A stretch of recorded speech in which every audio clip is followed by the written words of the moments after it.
ज्या पद्धतीने महाराष्ट्रामध्ये ते भोंदू खरातबाबा सापडले आणि ते भोंदू खरातबाबा सापडल्यानंतर मग सगळे समाजसुधारक असतील, राजकीय नेते मंडळी असतील, ती सगळीच्या सगळी याच घटनेवरती तुटून पडताना आपल्याला पाहायला मिळाले की त्या भोंदूबाबाला शिक्षा झाली पाहिजे, कोण म्हणतं त्याला फाशी झाली पाहिजे, कोण काय अशा स्वरूपानं प्रत्येकाची विचारधारा आपण न्यूज चॅनलला पाहत आलो.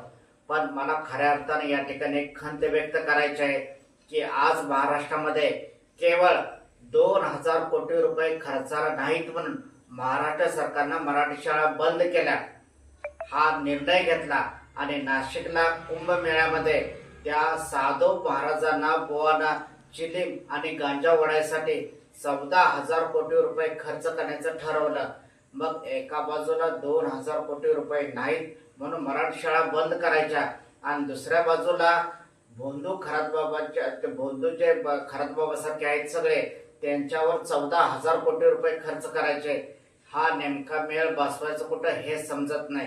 आणि ज्या गोरगरिबांच्या शाळा आहेत आणि जे गोरगरिबांची मुलं तिथं शिकणार आहेत याचा विचार न करता सरकारने हा निर्णय कसा काय घेतला ते समजत नाही. आणि या समाजसुधारकांना माझी विनंती एवढीच होती की कोणीतरी या सरकारच्या पाठीमागे लागून आणि याच्यामध्ये सातत्य ठेवून या मराठी शाळा पुन्हा कशा सुरू राहतील आणि हा जो पैसा चुकीच्या पद्धतीने खर्च होतोय तो पैसा पुन्हा मराठी शाळेकडे कसा वळता करता येईल हे कोणीतरी बघणं गरजेचं आहे. मी माझ्या पद्धतीने प्रयत्न निश्चितपणे करणारच आहे. पण जे समाजसुधारक आहेत खऱ्या अर्थाने जे चांगले समाजसुधारक, पैसे खाणारे जे इतरांना लुटणारे समाजसुधारक नव्हे आणि त्यांना समाजसुधारक म्हणता सुद्धा येणार नाही.